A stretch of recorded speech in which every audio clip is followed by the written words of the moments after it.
क्या कभी आपने मोहब्बत को इस नजरिए से देखा है, जहां रिश्ता निभाना खुद से इनकार करने जैसा हो? मीम से मोहब्बत ये सिर्फ एक कहानी नहीं, ये एक आईना है जो हमारी अपनी हकीकत दिखाता है। मगर अफसोस, हम उस आईने से नजरें चुरा लेते हैं।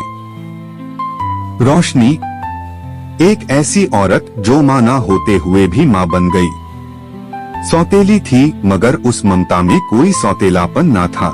क्या हमारा माशरा ऐसी खामोश माओं को कोई जगह देता है, या फिर उनकी कुर्बानियां बस हवाओं में खो जाती हैं? तो मेरे पास होते हुए तुम्हें गले लगाती हूँ, तुम्हें इतना सारा प्यार करता हूँ।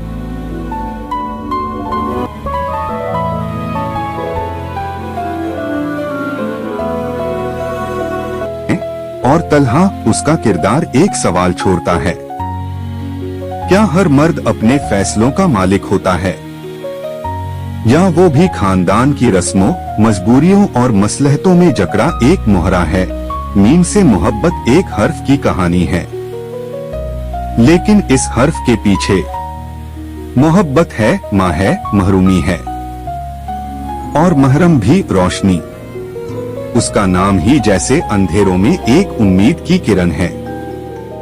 और तलहा वो शख्स जो दिल की सदा सुनना चाहता है मगर जिम्मेदारियों की जंजीरों में उलझा हुआ है। अब सोचिए, अगर आप रोशनी की जगह होते तो क्या करते?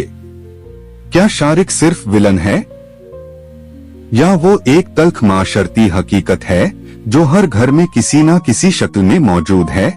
और सबसे अहम सवाल, क्या मोहब्बत वाकई इतनी आसान होती है जब उसमें माँ, सौतेला और खानदान जैसे भारी अल्फाज शामिल हों? मीम से मोहब्बत ने हमें वो दिखाया जो हम हर दिन महसूस करते हैं मगर जुबान पर नहीं ला पाते। जज्बात, इज्जत, रिश्ते और बेमिसाल कुर्बानियां, ये सिर्फ एक ड्रामा नहीं, ये हमारी जिंदगी का अक्स है। ऐसा अक्स जो कई चेहरों से मिलता है। शायद आप भी किसी रोशनी को जानते हो तो कमेंट में हमें जरूर बताएं।